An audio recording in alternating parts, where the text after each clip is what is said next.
Please get me. Okay, see. Hello. Power on. Which one? I loaded the other line. Connected. Okay.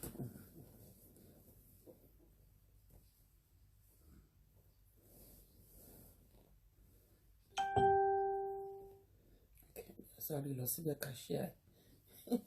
Ó tó di pé because ìgbà mi wá tẹ́ pé tí wọ́n bá ti share kìíní. Good. Ìjà tún share ẹ̀sìn.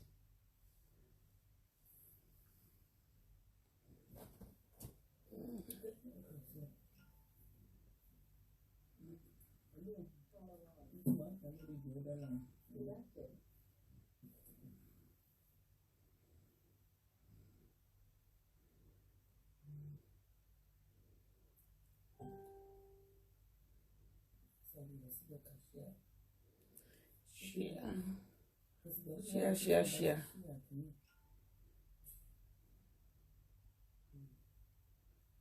Hello, everybody. Good evening, good afternoon, good morning, wherever you're watching me. I can't see any comments. That's why on this one, okay, let's get it. Comments come. Hello, my darling people. My name remains Adebimpe Alasho Adura. Ẹ̀kálẹ́, ẹ̀kúrọ̀lẹ́, gbogbo bí tẹ́ tí ń wò mí mo rí gbogbo àwọn èèyàn mi dáadáa, wọn tí comment bọ̀ mo rí wọn, àwọn àbúrò mi, ọ̀rẹ́ mi, gbogbo yín mo rí pátápátá. Mo rí dókítà ilé wa náà tí ń bẹ ní Woolwich ní Abbeywood, mo rí ẹ. So ṣàlàáfíà ni gbogbo yín wà. Kílódé. Jẹ́ pé gbogbo nǹkan tí mo sọ ń bì náà ń gbọ́ ń bí. Àti mute yẹn, sorry about that. Jẹ́ ká gbé orin wa sí nísìn torí pé Facebook kò fẹ́ bó bá tó bá ti monetize mo tún fún yẹn fún yín o. How are you? Oseni mi Sitrat, gbogbo èyí tó ti monetize page yín, tẹ́ bá ti ní anything, tẹ́ bá ti lọ kọ orin tó wà tó bá ti ní copyright, wọ́n máa reduce owó yín drastically. Èyí tó yẹ pé tí advert kan bá wọbẹ̀ tán máa ń fún 10p per advert, 10 cents tí advert kan bá wọlé. Ẹ jọ̀ọ́ ẹ má kí ló ti máa ń pè, ẹ má cancel advert tẹ́ bá ti rí advert lórí page yín. Ẹ jẹ́ ká advert yẹn run so that màá lè gba 10p. Sílè mẹ́wàá péré ni àbí kí ló ti ń pè, sílè kọ́bọ̀ mẹ́wàá. But tó bá ti, the more it stays on your page, then the more we get money, because the more you look at it, the more you intensify or internalized what that advert is trying to say. So ẹ jẹ́ kí advert yẹn kó pẹ́ lórí page yín. Ìròlé tó wà lórí page mi tí mò ń wò yín sí, is talking about a book, focus on interview and so much and so on and so forth. So ìyẹn anyway ṣá, ẹ jẹ́ ká gbé orin tí kò wà copyright, jẹ́ pé specifically woman yẹn ya Shilo, ó wo story mi, Ọlọ́run fún inspiration láti kọ orin yẹn. So ẹ jẹ́ kí n kọ gbé sí for 1 second kí gbogbo yín kọ kẹfì lè ráyè bá mi péjọ sí orí ìkànnì yìí. Orin kan tí gbogbo yín ti mọ̀ mọ́ mi yẹn náà ni òun náà ni mo máa kọ. Dọlápọ̀ Alọ́ náà ṣe orin tó fẹ́ kí n bọ̀ promote, but kò sí lórí fóònù kejì, fóònù tí mo fi ń ṣe chat ló wà. So ìyẹn náà mo máa.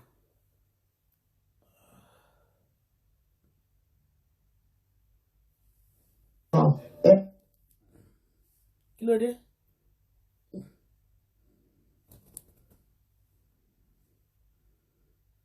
Sorry. Forward.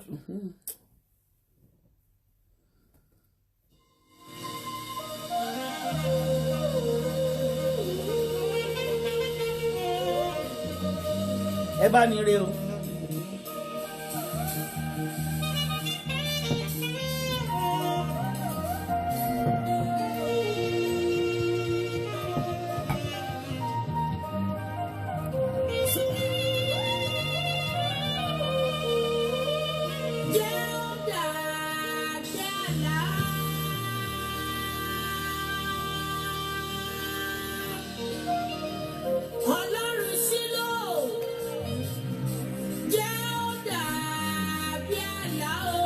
all right àti fi orin kékeré yẹn sí àti máa bá lọ bí ó ṣe ń lọ.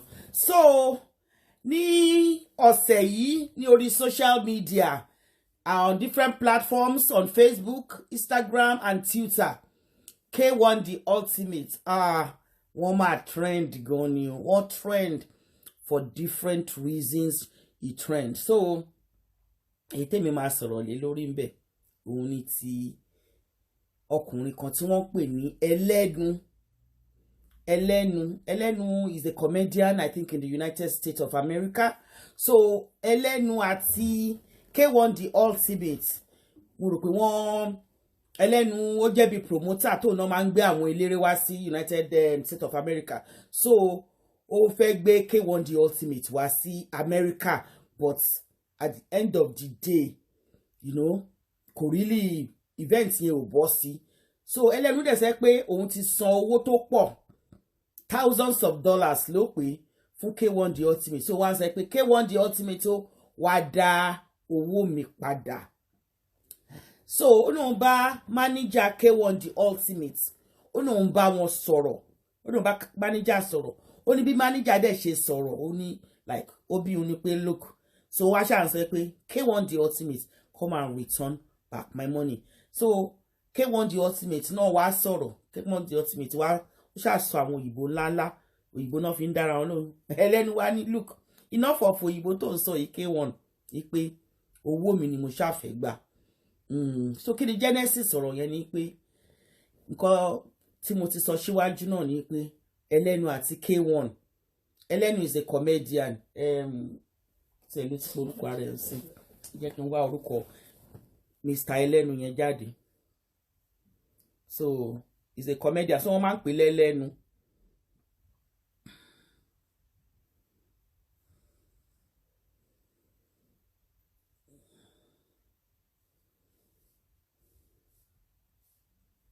So wọ́n máa ń pè ní Ẹlẹ́nu and K1.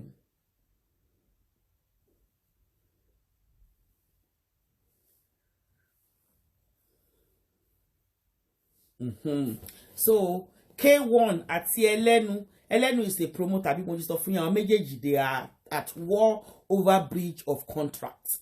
So Ẹlẹ́nu wá sọ yìí sí pé K1 o dá owó mi padà o, mi ò rán ẹ níṣẹ́ tó ń dí gbogbo nǹkan tó ṣe, owó mi ṣáà ni kò dá padà. K1 dẹ̀ sọ pé look, mi ò ní power nǹkan tó ṣẹlẹ̀, àwọn ọmọ tí mo fẹ́ kó wá, àwọn ọmọ tó ń bá mi ṣeré, àwọn ọmọ mi bá àwọn ọmọ tó bá sọ pé àwọn eléré wọn kì í ṣe àwọn ọmọ kéékèèké ni mo ń tọ́ àti sọ́nsìn o. These are people that are well to do in their own right and they are well to do, but they are playing, they are, you know, they are musicians and K1 uses them. Pé àwọn tí ó fẹ́ bá òun ṣeré tóun fẹ́ kó wá sí abroad, sí especially sí US yẹ pé òun kọ́ ni òun ò ní power. US ni ò fún wọn tètè fún wọn lẹ́mbàsì, ní mo ní embassy ní US embassy ní ò tètè fún wọn ní visa. Pé so nígbà tí déètì wọ́n dẹ̀ fèrè ẹ sí tó ti àtijọ́ sọ pé okay o déètì báyìí la máa wá ṣeré yẹn, tí àwọn yẹn ò rí visa, ṣó nìkan ló fẹ́ kó máa wá ni pé òun máa wá ṣeré yẹn, òun sì ń bọ̀ ní US láti wá ṣeré, but this is not the right time. Majority àwọn tó ń kó bọ̀ wọn tí rí visa gbà, àwọn díẹ̀, excuse me, ó ṣe jẹun tán ni mo dẹ̀ mú nǹkan lé lórí, pé àwọn díẹ̀ ló sì rí visa gbà. Mr. Ẹlẹ́nu, mo fẹ́ kẹ́ ní sùúrù. K1 kò ń ṣe ní tẹ̀ṣẹ̀ṣẹ̀ mọ̀ lónìí, kì í ṣe ní tẹ̀ṣẹ̀ṣẹ̀ mọ̀ ní ọ̀la, you know. Ẹ̀yin náà dẹ̀ mọ̀ pé Nàìjíríà, ní Nàìjíríà things kò kì í sábà lọ bá a ṣe rò sí. Nítorí náà ni pé ẹ jọ̀ọ́, ẹ jèbùrẹ́ ẹ ní láti wá máa jà lórí ìyẹn. K1 ò gbowó yín sá lọ, you know, kò gbowó yín sá lọ, ó náà máa wá ṣeré yẹn. Ẹ ní sùúrù fún gbogbo àwọn ọmọ ẹ̀, you know, àwọn ọmọ ẹ̀ tó ń kó bọ̀, ẹ ní sùúrù fún ní visa. Kì í ṣàṣe yí pé ó fẹ́ lọ ṣeré lónìí o, ó lè kó wọn sí plane bẹ́ẹ̀ yẹn. They need visa. Kí dẹ̀ ṣe ordinary visa ni wọ́n need. They need a working visa, a working permit visa, because coming to the United States of America to do a big concert like that requires a working visa. So Mr. Ẹlẹ́nu, wherever you are, you know, I'm like mo ń bẹ̀ yín ni pé ẹ má jẹ́ kí nǹkan yẹn kó da àárín yín rú tí mo wá ń fà bí ẹni gbàgbá ọtí ní orí internet. Gbogbo newspaper Nàìjíríà ló ti gbé tí wọ́n ṣà ń sọ Elenu and K1 at war over the breach of contract. Yes, there was a breach of contract, but K1 sọ pé kì í ṣọ̀dọ̀ òun ló ti wá, kì í ṣe kò dẹ̀ ń ṣọ̀dọ̀ ìwọ Ẹlẹ́nu bí òun ṣe yí pé àwọn tó ń kó bọ̀ àwọn band members òun, àwọn bandmates òun, they needed a working visa and they cannot just come like that. Kò dẹ̀ lè wá sí US kó ṣàṣẹ lọ máa àwọn tó ń bá ṣeré ń bì náà ló máa kó dání, you understand? At least tó bá yẹ pé àwọn bíi 16 ló ń bá ṣeré ń bì, tó bá tiẹ̀ rí mẹ́jọ kó dání nínú wọn kó wá fi àwọn mẹ́jọ míì lọ́ọ̀ yẹn kó fi ṣọ́ọ̀kì ara wọn, eré yẹn á lè flow bó ṣe yẹ kó flow, you understand? So Mr. Elenu, ẹ ní sùúrù gan, ẹ jọ̀ọ́ ẹ ní sùúrù. Mo wá ń bẹ̀bẹ̀ on K1, on behalf of K1 the ultimate ni, yeah, mo ń bẹ̀bẹ̀ on his behalf, you know, kì í ṣèyàn bẹ́ẹ̀, kì í ṣòní ló ti ń ṣeré káàkiri gbogbo àgbáyé débi pé eléyìí ń sìn ó máa rí bó ṣe rí. Ẹ̀yin náà mọ̀ wípé because of COVID-19 so many things ní COVID-19 bàjẹ́, and that is part of it. So ẹ jọ̀ọ́ ẹ ní sùúrù, mo bẹ̀ yín, ẹ jèbùrẹ́ kò tí ì lè tó pé kán wá máa dáwó padà. Tá bá ní kó dáwó padà kì í ṣe pé kò lè rówó san kì í ṣe pé kò lè rówó yẹn dá padà, wọ̀ bí ó ṣe pé àwọn fans ẹ̀ tó jẹ́ pé wọ́n ti fẹ́ rí tóun kò fẹ́ disappoint wọn, you understand? So ìyẹn bẹ́ẹ̀ nípa K1 the ultimate. Ọlọ́run kọ́ á jẹ́ kí ẹ gbọ́ èmi ò sọ̀rọ̀ nípa relationship ẹ̀. K1 the ultimate ló ní relationship, everybody náà ló ní relationship one way or the other. So èmi ò ní máa fa ìyẹn bí ẹni fa. So many people have talked about his relationship, so I'm not going to go there. So the next thing is that who do you hang out with? As a single parent, as a single person, man or woman, even as a married couple, who do you hang out with? The people that you hang out with, you know, have a lot of influence in your relationship. Àwa tá jẹ́ obìnrin tó bá yẹ pé obìnrin náà là ń tẹ̀lé, tá dẹ̀ náà rí aléyàn kan tá à ń fẹ́ tàbí aléyàn kan tó ń fẹ́ wa, ṣé mọ̀ tí a bá lè tẹ̀lé àǹtí mi ẹ káàbọ̀ sórí ètò yìí, God bless you ma, àti gbogbo ẹ̀yin tẹ́ ti darapọ̀ mọ́ wa, tí ẹ bá lè máa tẹ̀lé ẹni tí ẹ ń fẹ́, kẹjọ máa hang out, kẹjọ di ọ̀rẹ́, ẹ wò in the midlife relationship ò lè work o, you know, kẹsì máa bóyá boyfriend ẹ ó wá kí ẹ right, kó wá jẹ́ pé ó máa gba party kan lọ wá fi boyfriend ẹ sílẹ̀ ń bẹ̀, you understand, kó wá lọ hang out. You know, we must be hanging out with the person that we love or the person in which we have relationship with. Ó dẹ̀ ti mọ́ wa lára, especially àwọn obìnrin, I value relationship ara wa jù. Hey, ọ̀rẹ́ mi ń ṣe 60 o, hey, ọ̀rẹ́ mi kan ṣe 50 o, hey, ọ̀rẹ́ mi kan ṣe 70, ọ̀sẹ̀ ibẹ̀ ẹ ti plan pro. Èèyàn kan dẹ̀ wá kí ẹ. Àwọn sọ pé ṣó fẹ́ tẹ̀lé mi lọ, party yẹn ti wà ńlẹ̀. Ó dẹ̀ lè má máa ṣọ party wa, bóyá wá láti London for example, kéèyàn wá kí mi báyìí láti London sí Bolton, kó má máa ṣọ party dání, or kí n sọ fẹ́ sọ pé àjọ máa lọ sí party bọ̀ kó náà wá pé party yìí ó máa look odd níbẹ̀ gbà tó wọn mọ̀ yàn kankan, ní mutual friend tó wà mí báyìí, you understand? So ẹ jẹ́ ká àwọn nǹkan wọ̀nyẹn ó jẹ́ very very important in a relationship. Àwọn máa sọ pé Bayo ní Elenu can sue the American embassy for third party liability. That is fine, yeah, but jẹ́ abali láti lọ sí gbogbo òbò ẹni. You just people yẹyẹ èèyàn ẹ máa rò pé easy láti máa sue bẹ́ẹ̀ yẹn, láti máa sue. Ẹ kọ́ máa sọ pé hey, go and sue that person. Kò easy bẹ́ẹ̀ for third party liability. Kí ló kàn pẹ̀lú yẹn? Kí ló Elenu á lọ máa sue na American embassy? Oh well, tó bá lè ṣe yẹn kó lọ ṣe yẹn. But I don't think orí fífọ́ ni pé orí bíbẹ́ ni oògùn orí fífọ́.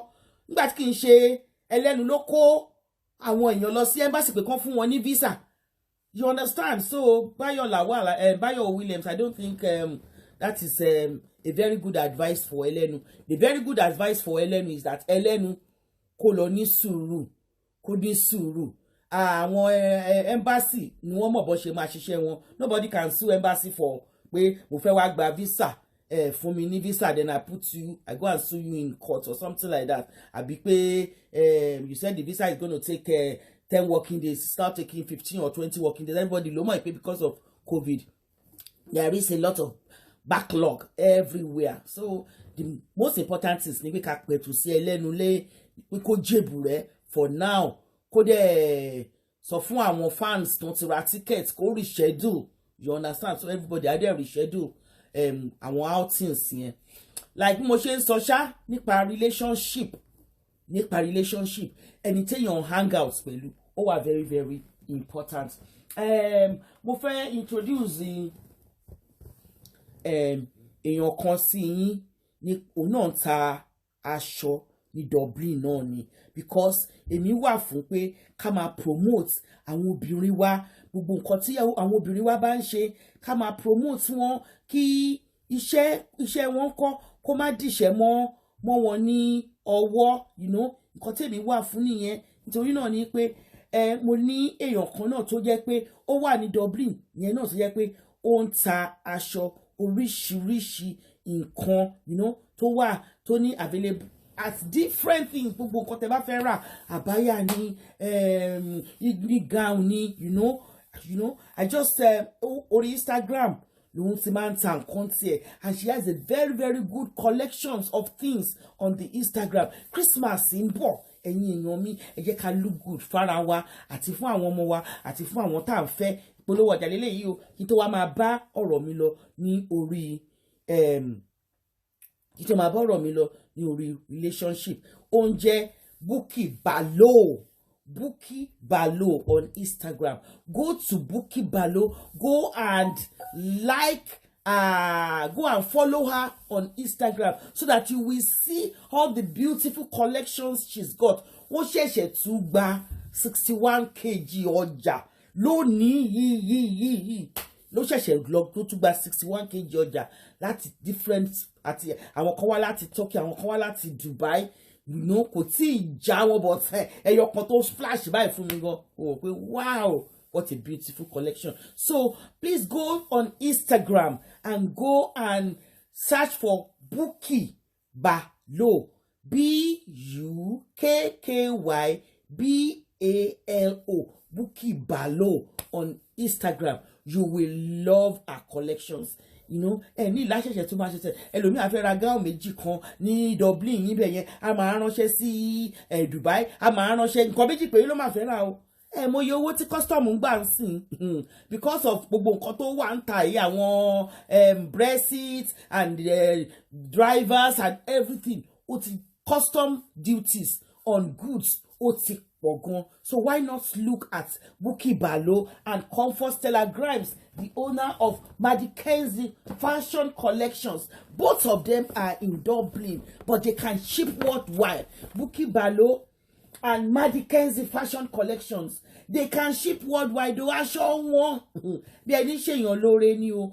Please and please and please and please, Christmas is coming. If you want to buy anything for me, please go to those two people, Bukky Balo and Madkenzie Fashion Collection. Gbogbo ẹni tẹ́ máa ra nǹkan fún mi, ibi tí mo ti fẹ́ kẹ́ ra nǹkan fún mi lélẹ́yìí o. Ṣé àbí pé mo máa 55 ní December 21st, and if you want to buy me gift, all of you that loves me, I know about 15 of you tí mo fojú wò, tí mo ti ń díjú sí pé 55th birthday present mi, Bukky Balo and Madkenzie Fashion Collection. Ibẹ̀ ni mo ti fẹ́ kẹ́ wá nǹkan tó dáa tẹ́ra fún mi. Tẹ́ bá débẹ̀ ẹ rí i pé àwọn wọ̀nyí gangan náà ń pè lọ́gàá aláṣọ o, àwọn wọ̀nyí gan-an ni o, without breaking the bank.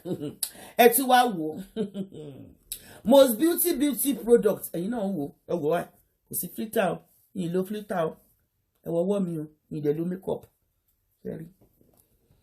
Aba soap ni tí bá ti jí màá fi pa ojú mi, màá fi pa abẹ́ yẹn, màá kọ́kọ́ lọ́bọ̀, màá fi síbí, màá wá fi fọ ojú mi, màá fi síbẹ̀ fún bíi 10 minutes, màá lọ wá ṣá. Mi ò ń lo kọ̀ìnkọ̀ìn yan face towel ni màá lò, màá fi gbogbo ojú mi, màá fi gbogbo ọrùn mi, ó máa clean pa ni. Most beauty product ni. Ibẹ̀ ni kẹ́ ẹ lọ, telephone number òun lélẹ́yìí +234 bẹ́ẹ̀ ni 812-55 87212 most beauty products. Ẹ wò cream mo ti fẹ́ lò tán ó ti fẹ́ tán but mi máa dé gbogbo mi máa dé caramel scrub gbogbo ẹ̀ ó máa dé by Tuesday or by Wednesday gbogbo ẹ̀ máa dé. You understand? Àwọn nǹkan tó máa mú wa glow nìyẹn tó máa mú wa glow bẹ́ẹ̀ ni. Yes, so beauty products táwa ń tà ní orí ètò yìí ó wá látọ̀dọ̀ most beauty product, and our number on WhatsApp is +234 812 55 87212. bẹ́ẹ̀ ni àwọn méjì tí mo tẹ̀ sọ pé wọ́n ń taṣọ yẹn Bukky Balo on Instagram lè ṣí mú plus size skinny size gbogbo nǹkan rí ń bẹ̀ Madikezi fashion collection àwọn méjèèjì yẹn na baba. Christmas is coming. Baba buy shoe for me, baba buy clothes for me, mama buy clothes for me. Ẹ lọ síbẹ̀ Madikezi fashion collection and Bukky Balo, both of them are in Dublin. These are people that are very very industrious women, you understand, tó jẹ́ wípé wọ́n wá nǹkan tó jẹ́ wípé at affordable prices yet unique and beautiful in their own way. You will not regret patronizing them. Èmi Adébímpé ló sọ bẹ́ẹ̀ fún yín. Káwa máa bẹ́tò wa lọ on who do we hang out with? Who do you hang out with? Who do I hang out with? Hanging out with ẹ̀yin ọkùnrin ẹ burú gan in the area yìí pé kẹ́rẹ́kẹ́rẹ́ tẹ́ bá ti dọ́dọ̀ obìnrin ọ̀dọ̀ àwọn ọkùnrin yín àwọn ọ̀rẹ́ yín ọkùnrin ti wá mo mọ ọkùnrin kan níbi báyìí mo mọ ọkùnrin kan níbi báyìí ibẹ̀ lẹ máa lọ ẹni tí ẹ wá yẹn gan focus, because if you don't hang out with yourselves in a relationship ọkùnrin àti obìnrin, if you don't hang out with yourself kẹjọ máa lọ sí cinema kẹjọ máa lọ sí parties together kẹjọ form activities ká eat out wo roots wà ń bí báyìí àwọn ibi tẹ́tí lè jẹun oríṣiríṣi eateries ló wà apart from McDonald's and Nando's. Tẹ́ bá dé Manchester oríṣiríṣi, tẹ́ bá dé Jemima, what's the name of the restaurant ta lọ́lẹ̀ kan yẹn náà Jemima Bonje, yes, oríṣiríṣi, you know, these are a classic restaurant tó jẹ́ wípé will set you in your right mood. Please hang out with your partners, hang out with your boyfriend, hang out with your girlfriends, you know. Don't be doing girly thing and boily thing, and yet you said you are in a relationship. Kó kàn jẹ́ pé opportunity pé bóyá àǹtí Àbíkẹ́ ṣe party, okay, ká kàn lọ sí party yẹn. Plan activities, hang out together, lọ sí àwọn attractive places, you know. Ẹ lọ sí àwọn ibi tó jẹ́ wípé they are tourist attractions. Many people nínú wa tó jókòó tó ń wò mí tẹ̀dẹ̀ wà ní UK yìí bóyá lẹ tí ìṣèdè Buckingham Palace rí. Ẹlòmíì inú yín ò débẹ̀ kó sọ̀kalẹ̀ bóyá opportunity ó kàn wọ bus láàrin main London City gangan ló kàn fi rí Buckingham Palace nìyẹn o.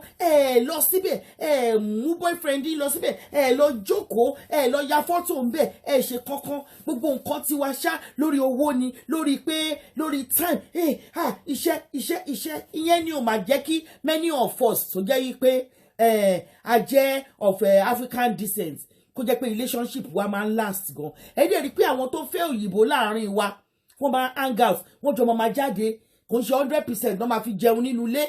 Yàwá tá bá sọ pé okay àti ẹ̀ tún fẹ́ jẹ̀bá àfẹ́ ṣe kankan ṣílẹ̀ tún máa họ́dọ̀ oúnjẹ wá sínú ilé. Why don't you go outside? Why don't you go outside and eat? Come plan activity. Yóò tún ti rànjú. You know, nígbà tí mo ti ń ṣe yẹn sìn ká plan activity ká jáde ká gbéra wa lọ jáde, you know. Àwọn ọmọ kékèké gan wọ́n sọ pé birthday we are celebrating our day of the month tó marry bóyá ẹlòmíì marry ní 5th of a particular month bóyá 5th of February 5th of March 5th of April 5th of May wọ́n máa jáde wọ́n máa remember that particular day nínú ayé wọn wọ́n lọ jẹun wọ́n jáde lọ, wọ́n stroll, wọ́n lọ sí club, wọ́n lọ sí pub, wọ́n jókòó, wọ́n reflect on their relationship. But àwọn ò kì í ṣe, àwọn àgbàlagbà yìí à kì í ṣe. Ẹ jẹ́ ká máa ṣe, ẹ jẹ́ ká padà síbi tó ayé wa ti dùn tó ti bẹ̀rẹ̀. You know, mo kàn wò ní wípé ká máa hang out wù. Ọkùnrin abọ́kùnrin lọ, obìnrin abóbìnrin lọ. Even on the phone, yẹn la ṣe máa wà lórí phone. Ta ló ń bá sọ̀rọ̀? Jídé ni. Ta ló ń bá sọ̀rọ̀? Bùnmi ni. Ta ló ń bá sọ̀rọ̀? Bímpé ni. You know, and the time fúnra wa. Hang out pẹ̀lú ara wa. So gap yẹn wa máa widen. A máa widen. You know, we are not into ourselves. Ọkọ wa ò jókòó tàbí kí boyfriend wa jókòó, ká wá jókòó lé lẹ́sẹ̀ tàbí kó náà jókòó lé wa lẹ́sẹ̀, ká tiẹ̀ ráyè ní gbogbo bí ká bá ti lọ mu títa ń jẹun together yẹn la máa sọ pé ṣó mọ̀ Túndé nǹkan tó ṣe lẹ́ẹ̀kan yẹn bó ṣe béèrè question yẹn ní láìkẹ́ bó ṣe yẹ kó béèrè ẹ̀ ní òun náà ní ṣó bí ẹnu nǹkan ẹ ráyè sọ̀rọ̀ ẹ reflect lórí relationship yín lórí ibi tẹ́ ti ń bọ̀ níbi tẹ́ bá dé.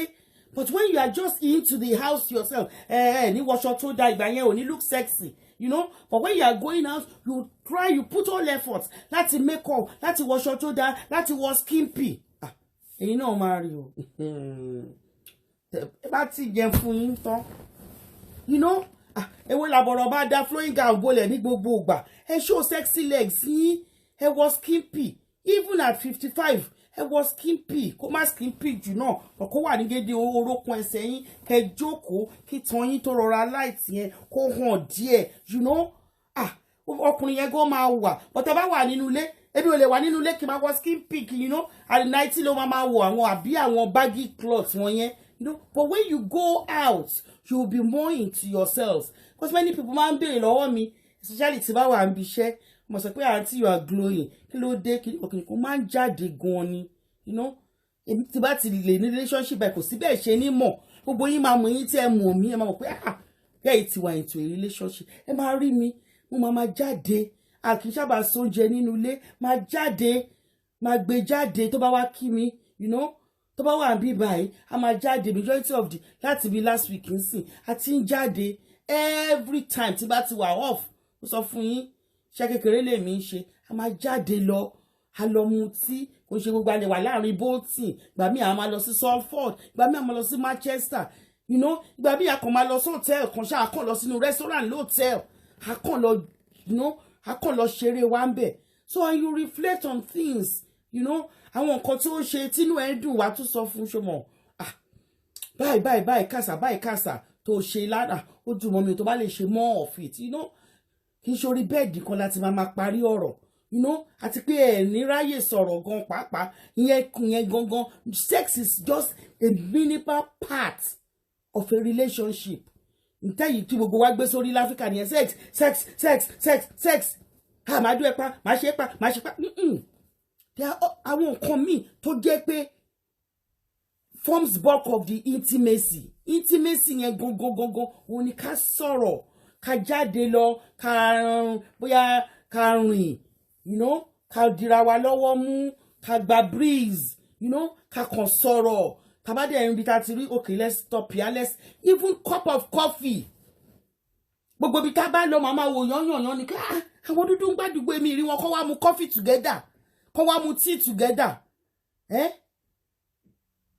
Like my boyfriend loves tea, èmi ò like tea, but ibi tó bá ti mu coffee máa mu orange drink mi, mo like chocolate drink, but ó máa mú yàn tóbi, so ẹ̀kọ̀ọ̀kan máa kàn ní okay give me orange juice, you know. Wọ́n á dẹ̀ máa mu tea ẹ̀ lọ, á dẹ̀ máa sọ̀rọ̀, you know.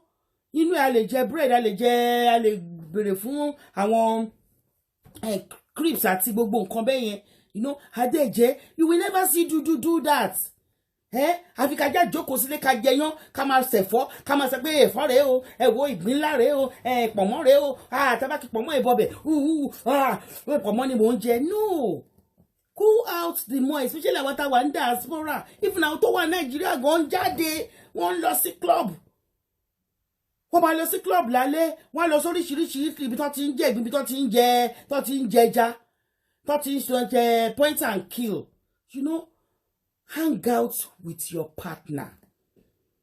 Hang out with your partner. When you hang out with your partner or your husband or your boyfriend or somebody that is just wooing you kí lo word yẹn ó ti pẹ́ tó ti lo word yẹn gbẹ̀yìn wù ẹni tó ṣẹ̀ṣẹ̀ ń wù ẹ má máa wú ara yín lórí fóònù ẹ má máa wú ara yín lórí fóònù tó bá yẹ pé yìí tẹ wà nítòsí ara ni ẹ wá kẹ wá wú ara yín face to way kẹ lọ jẹ́ kí pàdé ẹ níbi báyìí 805 o kẹ ká lọ jẹ ẹja ń bẹ ẹja tó gbégbìn àánú jẹ́ kí pàdé ẹ jẹ́ ká pàdé mi lọ́dọ̀ màmá Ghana, you know, sit down there and talk, not on the phone. About ti bá a sọ̀rọ̀ tán lórí phone ọjọ́ òní kí wálé ẹ ló dẹ̀kù àbọ̀jọ́ ò ló máa wálé mi ló dẹ̀kù ó bá dẹ̀ ti wálé mi nìyẹn tó ti wá jẹ̀bà the next thing ni pé ẹ ti fara yín wọ yàrá ẹ ti ṣe gbàsgbàsgbàsí. No, at this stage in our life we should be able to enjoy our lives together. Nǹkan tó ń jẹ́ enjoyment nìyẹn nǹkan tó dẹ̀ ń jẹ́ pé ń tẹ́yẹ bá jẹ lẹ́yẹ máa gbé fóònù nìyẹn kì í ṣe oúnjẹ nìkan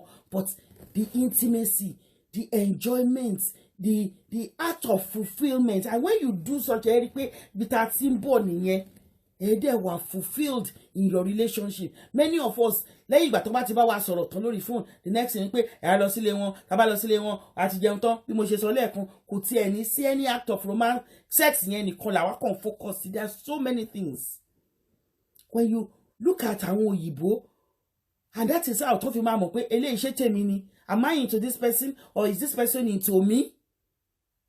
Or are we really meant for each other? Is he my type or is she my type? You know, that is how you know. Or do we believe in the same value?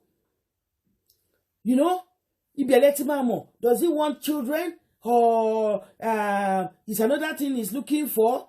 Or is he as a valued person? Is he like pé ṣọ̀kanlé ilé tó dá ló ti wá? You know, has he respect for obìnrin? Or ẹni yìí ṣó lápọ̀lé fọkùnrin? You know, or this person ṣó love me àbókàn fẹ́ dẹ mí jẹ lásán? You understand? Ìgbà míì gan pàápàá ẹ wọ bọ́ọ̀sì ẹ gbé mọ́tò lẹ̀ ẹ wọ bọ́ọ̀sì kẹjọ jókòó sínú bọ́ọ̀sì kẹjọ máa sọ̀rọ̀. These are the things tó jẹ́ pé ó máa mú wa come together. I just look at everybody. Gbogbo àwọn tó wá ń bá mi sọ̀rọ̀ máa rí i pé wọn kì í jáde ní what is called intimacy. All we focus about is the act of dídóra wa kagbẹ́pọ̀n sẹ́nu kagbókó sẹ́nu kẹláòbò kẹgbẹ́ kúrò ẹ bá ti láòbò tán kẹgbá ọyàn kẹgbọ́yàn kékeré ni wọ́n yẹn nínú kínní. Ìyẹn ló ṣe máa ń dùn obìnrin ó dẹ̀ máa ń dùn ọkùnrin náà wípé ok wọ́n ti obìnrin ti dó mi èmi náà ti dó àráyè because you don't fi àyè yẹn sílẹ̀ fúnra yín láti mọ ara yín dáadáa. Ibi tẹ́dẹ̀ ti máa mọ ara yín ni pé kájọ lọ jẹun kájọ jáde kájọ lọ síbi kan kò ń ṣe pátì tèmi torí pé òmòyàn kan bẹ̀ mí nìkan ni máa enjoy wá kàn jókòó síbẹ̀ ni wàá máa mutí sọ̀rọ̀ kankan. Ibi tẹ́ ti máa ráyè sọ̀rọ̀, you understand? Ibi tẹ́ ti máa ráyè sọ̀rọ̀ bóyá ẹ gbéra yín lọ sí hòtẹ́ẹ̀lì ni ẹ wá hòtẹ́ẹ̀lì tó ní spa, you know, nínú jacuzzi kẹjọ wà nínú jacuzzi kẹjọ sọ̀rọ̀ nínú jacuzzi kẹjọ ṣe gbogbo ẹ̀ tẹ bá tẹ wá dórí bẹ́ẹ̀dì gan ẹ lè má sọ kankan kẹkàn ṣeré kẹsùn, you know. Aláti mọ̀ nípa ara wa and we have to know about ourselves by hanging out with each other. Ẹlòmíì inú ẹ máa dùn tó bá ti ráwọn obìnrin ẹgbẹ́ nínú ẹ máa dùn. Many of us tá à ń ṣe birthday mo ń ṣe 50 o mo ń ṣe 70 o mo ń ṣe 40 o tá bá máa ṣe photo shoot yẹn àwọn wo lẹ ń ṣe photo shoot sí? Àwọn ọ̀rẹ́ yín obìnrin ni àwọn ọ̀rẹ́ yín obìnrin ẹ̀yin ọkùnrin tẹ̀ ń dán ṣe àwọn ọ̀rẹ́ yín ọkùnrin lẹ ń ṣe sí, you understand? Àti wá jẹ́ pé àwọn ọ̀rẹ́ obìnrin ọkùnrin ṣé ẹ gẹ́ẹ̀tì nǹkan tí mò ń sọ? Ẹ jẹ́ ká hang out pẹ̀lú àwọn partners wa ẹ jẹ́ ká hang out pẹ̀lú àwọn boyfriends wa. Èmi o boyfriend lèmi ní sí èmi ò ní partner mo fẹ́ jayé orí mi ni. I have a boyfriend, I don't have a partner. Partner ní pé o ti fi gbogbo rẹ̀ fún pátápátá láìkú ìgbàgbọ́ rẹ̀ ti rọ̀ mọ́. For now no, a cruise, you know, ẹ jáde kẹ bára yín jáde kẹ diwọ́ ara yín mú ẹ lọ sí sinimá ẹ dọwọ́ sókè ẹni tó bá ti lọ sí sinimá nínú ọdún yìí nínú ẹ̀yin tẹ̀ ń wò mí kẹkàn tọ́ǹpọ̀ pé mo ti lọ sí sinimá o pẹ̀lú partner mi tàbí mo ti lọ sí sinimá pẹ̀lú boyfriend mi, you know. And nǹkan tí relationship wa ṣe tètè máa ń dàrú nìyẹn. Àmọ́ra wa dáadáa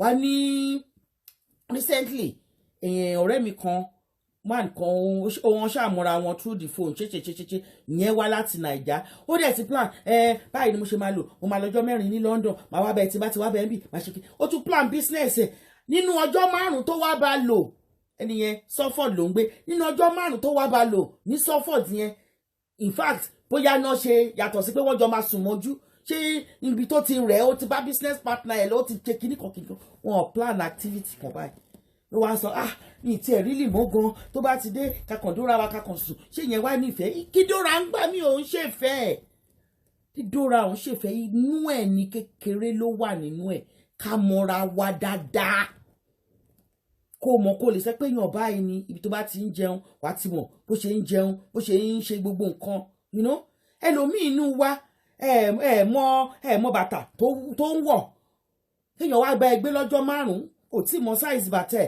ò mọ̀rú socks tó like and ibi tẹ́ bá ti ń sọ̀rọ̀ tẹ́ ti ń hang out yẹn ibẹ̀lẹ̀ ti máa mọ̀ mama yo ó ní I have not been to cinema over 3 years now. Mama yo, you have to be there. You have to plan one day.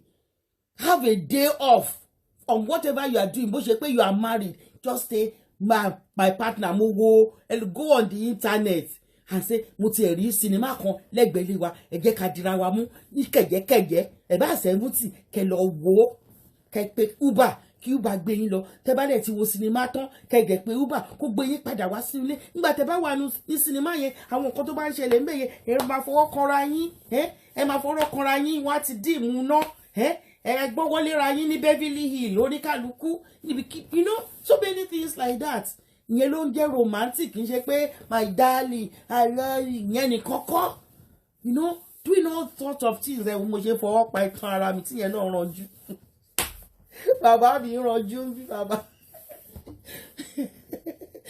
ọjọ́ kan kúkú bọ̀ tí màá ṣe ojú ẹ̀ so ẹ jọ̀ọ́ àwa náà ṣe èdè láìpẹ́ ni mo kàn sọ pé look let me talk to this my people about hanging out torí pé a kàn lónìí nsìn plan activity tó pọ̀ ju pé a kàn lọ a jáde a lọ mutí ní pub. Although it's expensive, you understand? But the fact we are àjọ fẹsẹ̀ rìn lọ torí pop tó jìnnà sẹ́gbẹ̀ẹ́ lé mi ń bíbá it's just about 5 to 6 minutes walk. Akànjọ lọ ibi tó bá gbà wá ní tó bá jẹ́ pé tẹ̀mí nìkan bá lọ ṣàrà máa lọ bí ẹni tí màmá wò fẹ́fẹ́fẹ́. It took us about 20 minutes.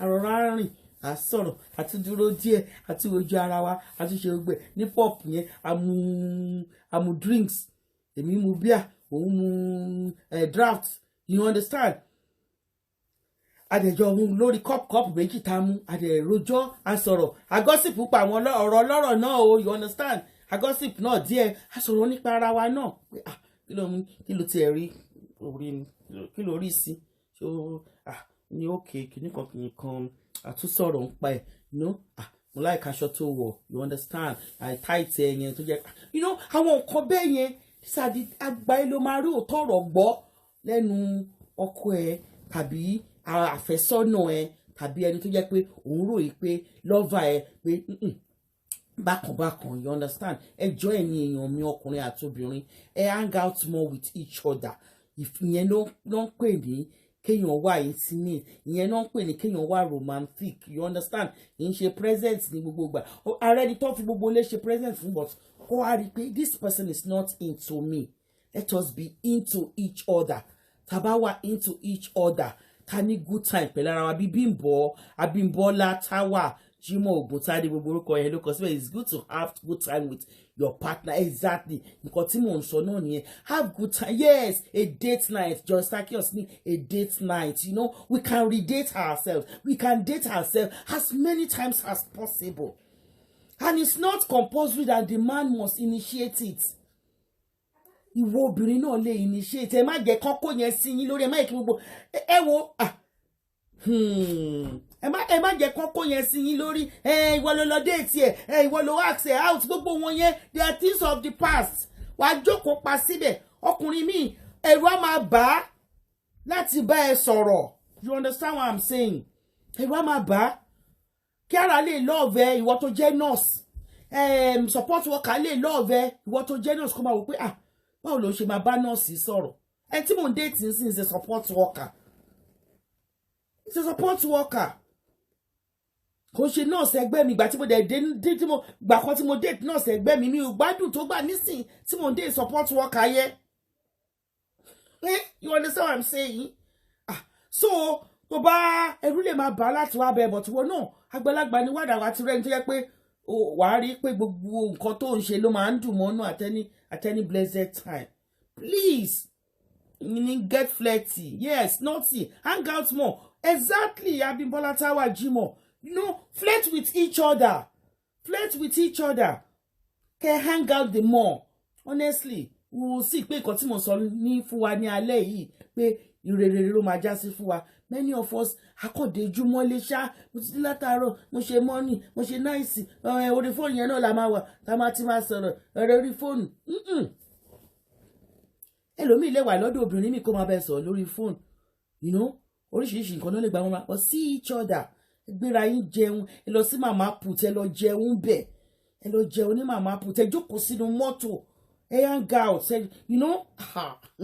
àwọn kan tí mò ń ṣe lẹ́nu ọjọ́ mẹ́ta mo sọ fún yín ó jẹ́ kí n reminiscence ayé ìgbà tí mo wà ní University of Ibadan Joyce Sakios ó mọ̀ náà ọ̀dọ̀ ó jáde síwájú mi 86 ni wọ́n jáde 89 lèmi ṣe tán ọmọ ọgbà tá ní UI ọmọ bó ṣe ń rí náà láyé ọjọ́ yẹn láyé ọjọ́ òun ní gbogbo àwọn nǹkan tí mo tún ṣe ń sìn wá jẹ́ kí n feel young in my spirit in my heart mo wá tún ń ṣe ìfẹ́ yẹn bí ìgbà tí mo wà ní 22 23 24 I'm feeling like that honestly I'm feeling like that and that has finally got into me. To be honest with you, let somebody's son, even if it's your husband, rejuvenate that love. Rejuvenate that love. Eat out the more. Don't look at this money. Hey, have a lot of money dancing you I know £50. Sorry, Johnny, internet yẹn ló ṣe bẹ́ẹ̀. Internet yẹn ló ṣe bẹ́ẹ̀ ó fluctuates me because of the weather. You understand? So, ẹ jẹ́ ká rejuvenate love wa with our partner, with our husbands, with our partners. Enough of girl hanging out with girls for now. Àwọn ṣé bí pé bí ẹ tiẹ̀ fóònù wa mọ́ àti bí pé ẹ tiẹ̀ fóònù wa mọ́ ṣé nítorí àbọ̀dàbẹ̀ pẹ́ ẹlòmíì tí ń bá wa sọ̀rọ̀ àti wà ní another cloud nísìn. Yes, ẹ jẹ́ káwọn ọ̀rẹ́ yín yẹn náà kàn feel bẹ́ẹ̀. You understand? Torí pé nísìnyí àwọn obìnrin tó wà ní midlife obìnrin dẹ̀ ní ọ̀rẹ́ wa àwọn obìnrin là hang out pẹ̀lú àwa tábàlẹ̀ tí wá ní relationship wọ́n wá máa pè wá bẹ́ẹ̀ yẹn àwa ò pé let me satisfy my friend. No! Focus on your relationship. Build it. Make it solid. Make it solid. Right now, that's what I'm doing. Making this one solid. Go out more. It will make you to reminisce and look at the way you do, back in those days, It's not only about big bomole tàbí ká máa ṣe ṣọ̀kí ṣọ̀mbọ̀lọ̀ all the time. Later boy, look at it like pé tí mo yẹ sọ lẹ́ẹ̀kan bí tí máa rìn 5 minutes 6 minutes pop tó wà nítòsí mi níbẹ̀ yẹn. I need 25 minutes la fi rìn àtúndúró àtúnsọ̀rọ̀ kìnnìkan ṣe gbáṣẹ́gun àwọn nǹkan kéékèèké tá a rí lójú ọ̀nà àdẹ̀tún yìn bá ìbẹ̀ sínú life wa àwọn míì náà tán ń kọjá lọ àwọn òun èmi láì bí yẹn ṣe rò ó ọkọ̀ ẹ̀ wà lẹ́yìn òun àwájú yẹn di ẹ̀ mú dáadáa o kìnnìkan o getting to know each other hang out more ẹ̀yin èèyàn mi let us hang out more with each other but before we go look at Madikenzie fashion collection ẹ̀yin tẹ́ wà ní Dublin she ships worldwide o gbogbo bí ló lè ships Bukky Balo on Instagram she's also dealing in clothing and then our cream tó múyàn lára dán how are you títí ṣe ní cream tó mú wa lára dán tó jẹ́ pé look ibikíbi tó bá lọ wọn máa bèrè pé Why are you glowing like this? Yes, most beauty products. Don't look at any other place other than this. Please, my dear brothers and sisters, let us hang out with each other. The more, not in church or mosque. Sister, all those ones are fake love. But when you go out together, the fact that you are a Christian, or you go to Redeemed Christian Church of God, or Sele, or Kerubu and Seraph, does not mean ke ma lọ sí cinema, ke ma lọ sí pop, ke ma ṣe gbogbo. You know, all these people wọ́n kàn máa kàjọ wọ́n ṣe program for Monday till Friday. Wọ́n ní jẹ́ kẹ́ ráyè yẹn gan ló ń báyé wa jẹ́ jù. Ẹ kúrò ní church níjọ́ Sunday. Wọ́n tún ní kẹ́ wá ní Monday. Kìíní ni o. Tó bá tún di jọ́ Wednesday, wọ́n á ní kìíní kan ṣe ẹgbẹ́lẹ́ yẹn pákọ̀. Tó bá tún di jọ́ Friday, wọ́n á ní ìṣòro kan wà. Gbogbo wọn yẹn. Please, my dear. Ẹgbẹ́ kú owó yín náà ta sí. Owó yín òun náà ta sí. Kí la ti gbọ́? Kí la ti gbọ́ nínú gbogbo ohun tó fẹ́ preach ẹ̀yin 30, 50, 55, 60, 65. Ètè tí ń gbọ́ láti yẹjọ́ ìkílẹ̀ àǹfààní. Ẹ̀yin náà fúnra yín ẹ ṣe ṣòru fúnra yín ní pop. Ẹ gbéra yín lọ sí pop kẹ́ ṣe ṣòru. Ẹ gbéra yín lọ sí dancing floor, ẹ lọ jó ń bẹ̀. Ẹ lọ jó. Ẹ lọ sílé jó ọjọ́ Monday. A lọ sílé jó. Ọjọ́ Monday sì mo lọ sílé jó. Pẹ̀lú mi àti bọ̀bọ́ mi a lọ jó ń bẹ̀. Ayé òjù yẹn lọ àwọn òyìnbó gan tó gbé Christianity wá sọ́dọ̀ wa. Ìgbà mélòó lẹ rí táwọn Catholic tó jẹ́ pé wọ́n lọ sí church níjọ́ Sunday, wọ́n tún máa wà ńbẹ̀ níjọ́ Tuesday, wọ́n wà ńbẹ̀ Thursday, wọ́n tún náà wọ́n ṣe ṣòru. Àbí Methodist church kankan rí ti Naija nìkan ni wọ́n mú kọ́ lè bá mú owó wá ṣókì yín ẹ̀ní ní time fún family yín, ẹ̀ní ní time fún boyfriend yín, ẹ̀ní ní time fọ́kọ yín. Ilé àwa máa dàrú tẹ́ bá dé church wọ́n á dira wọn lọ́wọ́ mú. Fake yes, bless you. Oh, bless you. Oh, bless you, man. Oh, yeah, bless you. Many of you, pastor, let's serve. Pastor tẹ́lẹ̀ ń ṣe yìí òun àti ìyàwó ẹ̀ wọ́n á ní wọ́n ṣe retreat lọ níbi tó ti ṣe retreat ẹ̀ mọ́ bí tó ń lọ ń bẹ̀. Ẹ̀yin á dẹ̀ wà ń bẹ̀ yẹn ẹ̀ ṣe retreat fún family yín ìwà àtọkọ ẹ̀ ṣe retreat kankan rí. Retreat ni mò ń kọ́ yín bẹ́ẹ̀ ṣe máa ṣe yìí. Go out somewhere. Get a holiday. Go. Weekend away. Go and have a retreat in a hotel with you and your husband. Go out. No more of the nature of that environment. Go out. Look at nature. Look at hills and mountains. Look at the sky with your husband or your partner and see love that is written all over the place.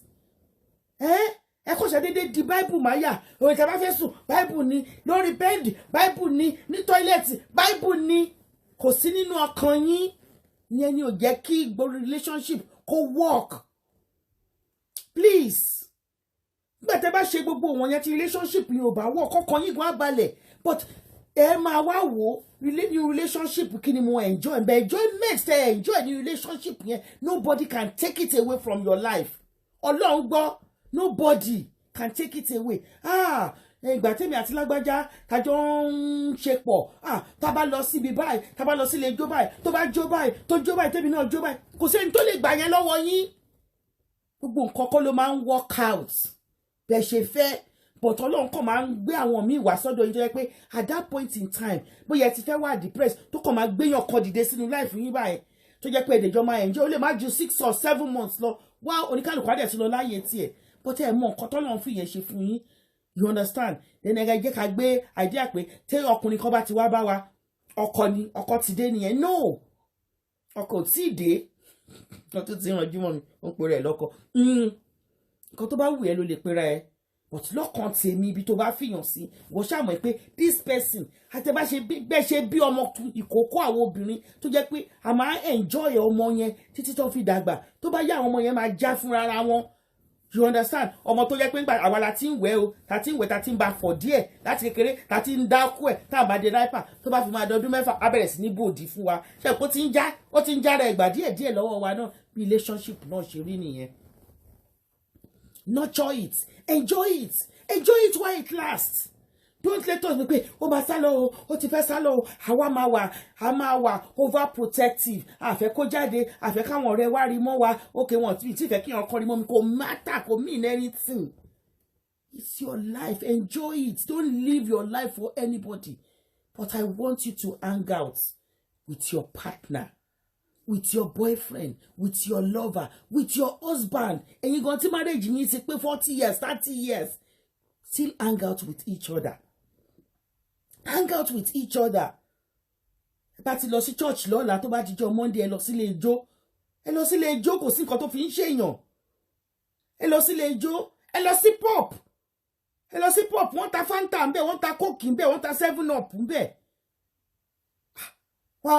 Gbogbo Christianity aṣọ gbogbo nǹkan ẹ̀kọ́ sọ di gbogbo yá máa ṣe kókókókó ojú yá ṣe kókókókó ẹ̀wá ní dá ẹ̀wá gbogbo ojú yá ní dark circle gbogbo ẹnu yá gbẹ wíìgì orí yín ò ní dá máa ń ṣọ́ngẹ̀lẹ̀ mọ́tí títí yá yáàdì nìyẹn kíníkan look misbehave ẹ̀ ní inú yín ò ní dùn ẹ sì mọ́ lọ sí ṣọ́ọ̀ṣì ẹ sì mọ́ píríṣì sí inú yín ò dùn ẹ mọ preach ṣé nǹkan tí mo ń sọ ń sìn ẹ rí nínú bó ṣe ń yọ nínú life mi unlike some preachers in the church tó máa ṣe kókókókókó tó wọn preach kókókókó nǹkan tó ń sọ yẹn kò sí nínú life wọn.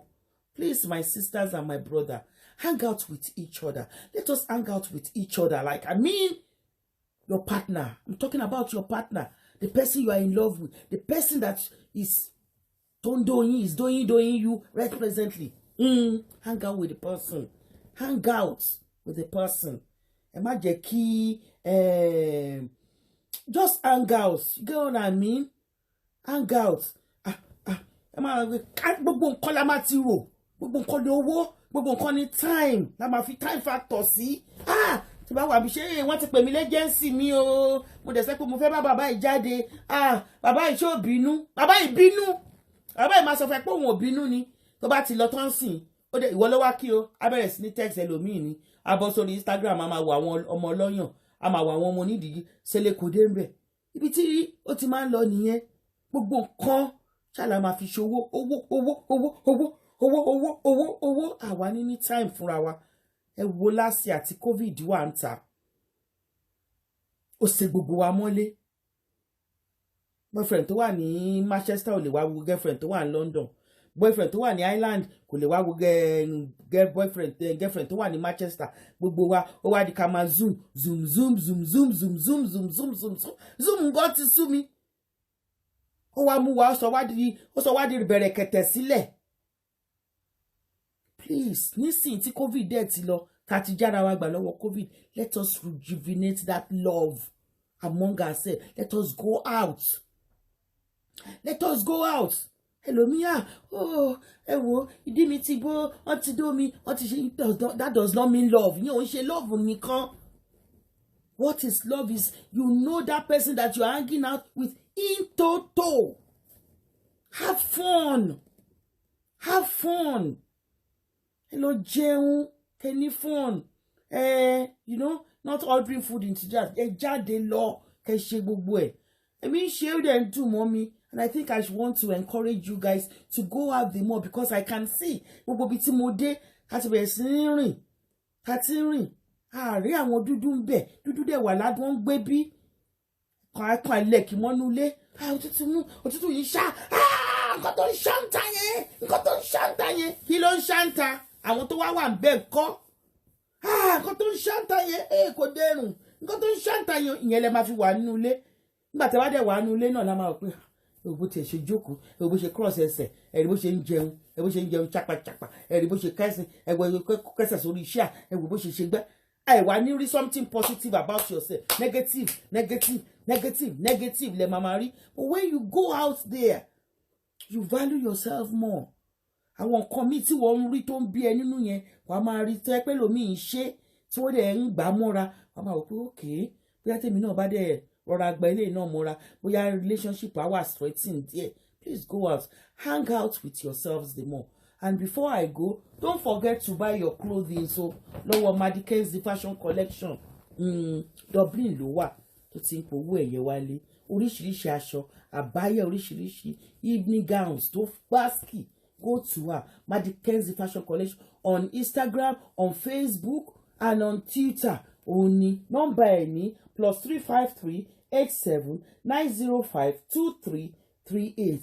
The same thing goes to Bukky Balo on Instagram, just check it out. Àná ṣẹ̀ṣẹ̀ tún gba àwọn orders kan lónìí, àwọn yẹn aṣọ yẹn bad, tẹ́ bá ń gbọ́ baddest. Just go on her Instagram page. She's going to upload some tomorrow again. Go there. You will love what you are seeing on Bukky Balo. And then my own beauty collection is from Most Beauty Beauty Products. Most Beauty Beauty Products. Le Shimu chocolate glow, caramel glow, whitening glow, oil, facial oil, new dark knuckles, new. Don't look at any other place other than Most Beauty Beauty Products. Yes, so +234 812 55 87212. Only. Hang out with your partner. Hang out with your husband of 40 years. You will still discover some things that you don't know about him. And some things that you love about him. Focus on the positive. Don't look at the negative. Oh, positive oyan to tobi ni ko ma wo. Positive ete to tobi abese to fele oni ko ma wo. Positive ojú tó ń sọ̀rọ̀ ìyẹn ni kó máa wò. Don't look at the negative. I just want everybody to be happy. My name remains Adebimpe Alashaadura. On that note, I'm going to leave you and we'll get talking more of our educational shows next week. Thank you and God bless you. I love you all. Keep the love rolling to yourselves. Wo December ń bọ̀. Ẹ jẹ́ kí gbogbo wa ká ṣọdún ayọ̀ àtúpéjú ṣọdún tuntun ni. I love you all. I remain Adebimpe Alashaadura once again. And you too remain blessed. Yes, so don't go to only church. Go everywhere and enjoy your life. We only have one life. You only live once. YOLO. That is the slogan to everybody. Go Amaso. Love you, Daku. Bye for now. Bye-bye. Love you all. Bye.